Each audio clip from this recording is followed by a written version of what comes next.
National Weather Service.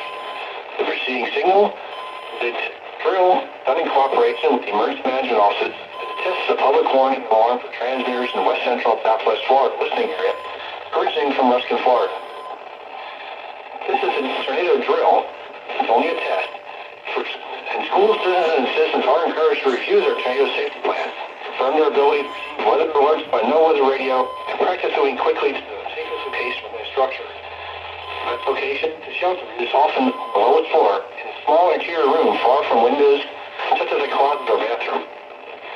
For more information, visit our National Weather Service and Ruskin website at weather.gov/Tampa Bay. Also visit Alert Florida, which is a statewide notification initiative to learn how to receive emergency alerts and other public safety notifications within your community. Their website is alertflorida.com.